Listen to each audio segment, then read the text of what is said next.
एका रात्रीत आम्ही इराणला संपवू शकतो, ती रात्र उद्याचीच असू शकते. ट्रम्प यांनी हा इशारा दिलाय. एका मिनिटात हजारो कमांडर हल्ला करू शकतात.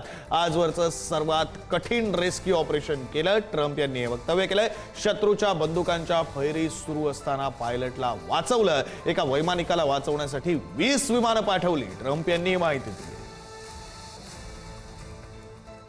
We're doing unbelievably well, well at a level that nobody's ever seen before. The entire country can be taken out in one night, and that night might be tomorrow night. अमेरिकेचे अध्यक्ष Donald Trump यांनी white हाऊसमध्ये घेतलेली पत्रकार परिषद अनेक अर्थांनी महत्त्वपूर्ण आहे. अमेरिका इराणला एका रात्रीमध्ये उद्ध्वस्त करू शकते, किंबहुना ही रात्री उद्याची होऊ शकते, असा जो इशारा त्यांनी दिलेला आहे तो अतिशय गांभीर्याने घेण्याची गरज आहे. कारण की अमेरिकन वेळेनुसार अल्टिमेटम जो आहे अमेरिकेचा, त्याची मुदत मंगळवारी रात्री 8ला संपते. त्यामुळे पुढच्या 24 तासांमध्ये काय घडतंय हे बघावं लागेल. साऱ्या जगाचं लक्ष त्याच्याकडे असेल यात शंका नाहीये. अमेरिकेच्या 2 प्रमुख मागण्या आहेत. एक म्हणजे होर्मुझ सामंतधुनी खुली करावी आणि इराणकडे कोणतीही अण्वस्त्र असता कामा नयेत. तसं न झाल्यास इराणमधील सर्व पूल आणि सर्व पॉवर प्लांट्स उडून देण्याची धमकी ट्रम्प यांनी दिलेली आहे. त्यामुळे प्रत्यक्षामध्ये काय होतं हे बघावं लागेल.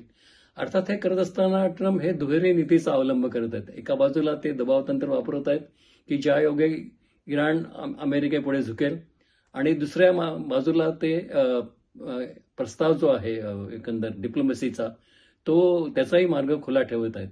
45 दिवस युद्धविराम व्हावा असा जो एक प्रस्ताव आलेला होता, त्याला त्यांची बरीच अनुकूलता होती असं सूचित केलं गेलेलं आहे. त्यामुळे आता प्रत्यक्षामध्ये काय होतं हे बघावं लागेल. अर्थात ही पत्रकार परिषद होती, त्याचा उद्देश प्रामुख्याने बचाव मोहिमेमध्ये अमेरिकेने जे यश मिळवलं होते ती सांगण्याचं आहे. ट्रम्प यांच्या दृष्टीने ही मोठी जमेची बाजू आहे.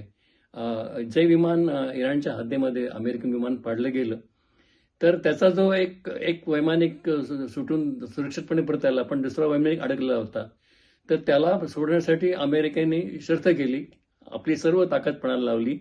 सुमारे 155 विमानं त्यासाठी एकंदर कार्यरत होती आणि शेकडो सैनिक या मोहिमेसाठी आणले गेलेले होते.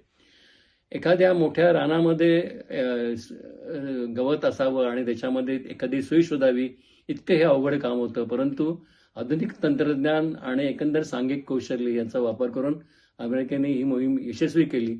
त्याचं अतिशय नाट्यपूर्ण वर्णन ट्रम्प आणि त्यांच्या सहकार्याने केलं. या मोहिमेमध्ये अर्थातच CIAचा मोठा हात होता.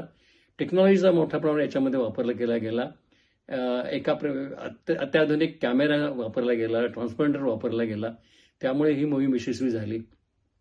अर्थात ही जर मोहीम यशस्वी झाली नसती तर अमेरिकेची स्थिती अधिक अडचणीची झाली असती. कारण की इराणने जर हा वैमानिक ताब्यात घेतला असता तर त्याच्या बदल्यामध्ये त्यांनी अमेरिकेकडनं काही सवलती पदरात पाडून घेतल्या असत्या, आणि इतकंच नव्हे तर अमेरिका विरुद्ध प्रचाराचं साधन म्हणून त्याचा वापर केला गेला असता.